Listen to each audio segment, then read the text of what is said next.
supposed to do it and take one. And take one. Welcome. We are TNP. Hello. Howdy. Happy people. We're here to talk about the track that we jammed out earlier this year called Midnight Walk. We also did a painting. What?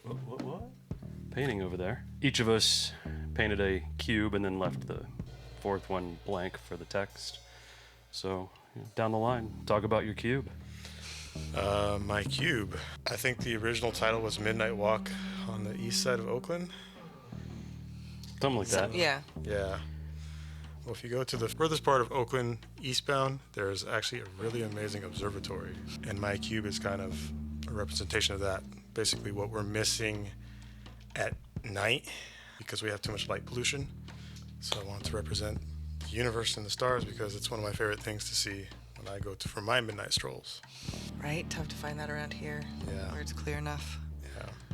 I painted a very literal representation of us walking around East Oakland at midnight. If you will also take a look at our music video that goes along with this, there's a scene that inspired my quadrant of artness. And yeah, it's just the three of us. And don't forget to touch on the surprise effect at the end. Mine is the very aquatic abstract because I paint like that. So I wanted to tie in Lake Merritt, the large body of water that is right down in downtown Oakland. I mean, also there's the bay in Jack London, which we got some footage of too.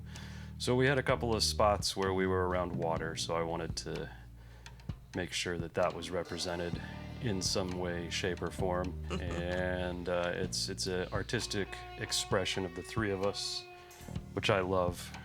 This is a cool way to do album covers. Just get everybody involved, do something that's fun, and let everybody express themselves the way they see fit.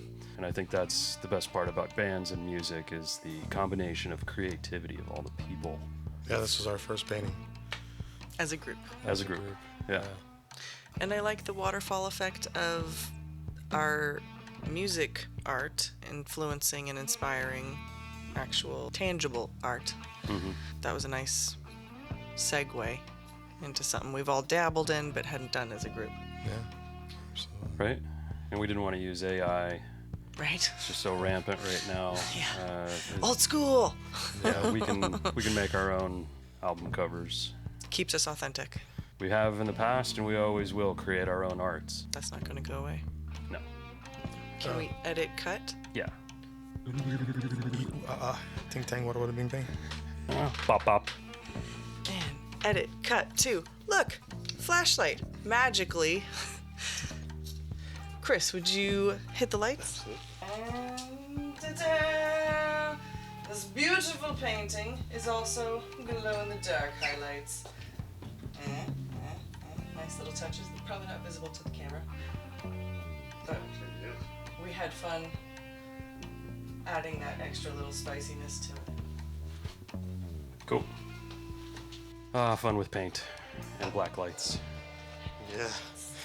Yeah, I think collectively that took us, 12 to 16 hours, give or take? Roughly. Three of us? Not all at Sounds about once. No, not all at once. Before we start talking about the video, huge props to Adam Kirsch and Marian Fitzgerald who helped us shoot the video. Adam and his height was the perfect vantage point to shoot the video. I mean, we did, an hour and a half of shooting footage over there. Yeah. Just walking around. We did some Driving around. down in the Laurel District of Oakland, not far from here in East Oakland, and shot some footage on a street over there. And Downtown. Chris drove around and we shot up the footage of some of the murals downtown. And Jack London. And Jack Like you London, said. thank you. Thank you. Jack London. We wanted to represent a lot of Oakland, the lake. We also went up the hill, up near the college, and got a panoramic view from the hillside of the city at night, which is really cool. Thus, Midnight. little quadrant there. Well, I think you you guys had more of the inspiration of the ideas, I felt like, and then I was able to riff off that and suggest things or suggest the specifics of how. So I think us creatively worked well in that sense. Yeah. I know you had some really good vision that really helped to get us kicked off for sure, because where do you start? A lot of my idea was just to kind of appear as troublemakers, but not necessarily be troublemakers. We did have a vision of having like cops involved and all that, but that was more like a high production thing, and we just wanted to keep it within a budget. Some of it just kind of happened on accident. I mean, especially stumbling onto a lot of the different art pieces around Oakland. Yeah, once you start looking for them, Right. there's tons. Yeah. Quite a few. Yeah, and it was really nice to capture a beautiful side of a city that kind of has a shady reputation. But the city itself has so much potential, and that's why we really wanted to feature a lot of different parts of it, because it really is a beautiful city with a lot of culture, a lot of artists, and just innovation as well. And it does, as much as it's known for crime and it's known for neighborhoods you don't go to, it's also very, very strong community connections that people live by here. And once you start to see that and become involved in some of the communities, then you start to see it everywhere, kind of thing. But I think a lot of people overlook it because of the reputation it has. So yeah, it was a nice way to, because we've all lived in the area for our whole lives, different parts of the Bay Area, and so having us getting to know Oakland over the past 20 odd years, it's been a good ride. Yeah. And of course, the music video that inspired the art was itself inspired by the riff we did. Right. Segue. We regularly start our practices with a rehearsal. Like somebody just starts riffing, and in this case, we set up the bass amp for MG, and she just started riffing on it. That really chill, laid-back bass riff, and then that opened the door for us to just kind of freeform. CRUIZeR just started doing this really cool stick click clang. I mean, what were you hitting? Just the side of the rim? Just the rims of the drums. Yeah. I really didn't have any direction in mind, just kind of was tapping perfect. away to just add a little texture.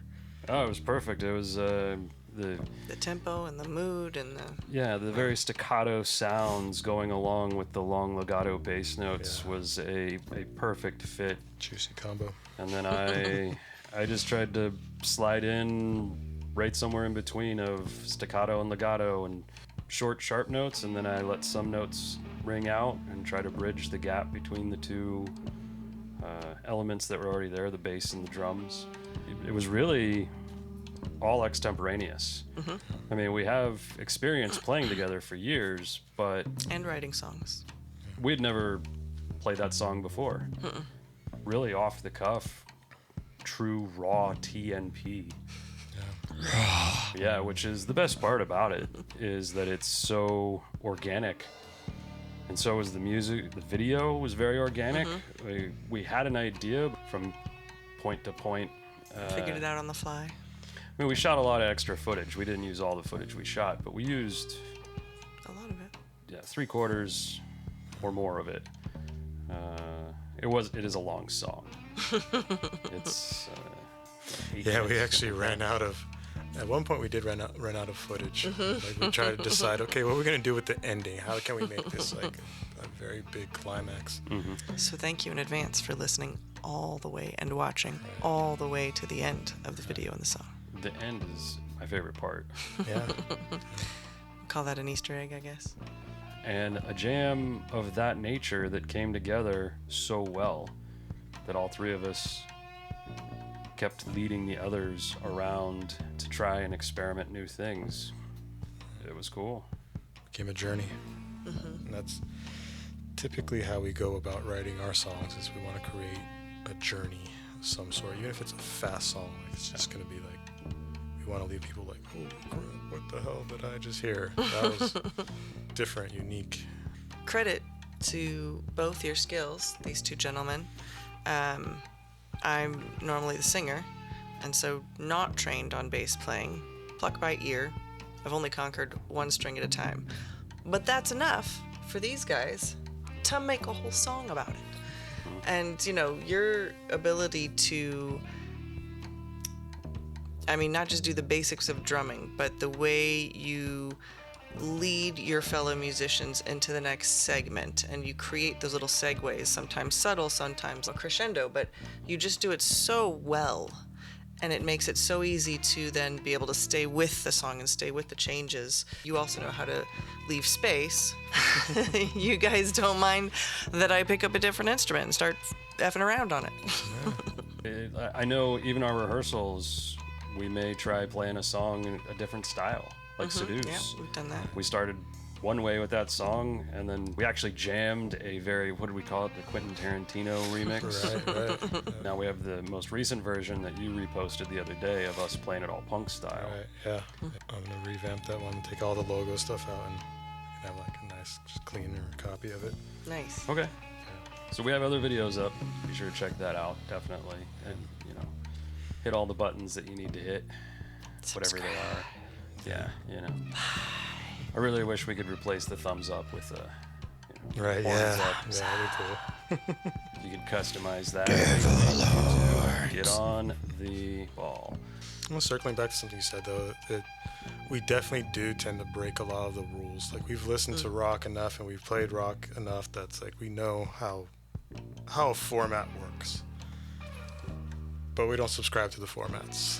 We do our own thing Play with them. And that's definitely something I enjoy doing, is breaking the mold, taking the rules and just like, nope, those do not apply anymore. And we're just going to try something different.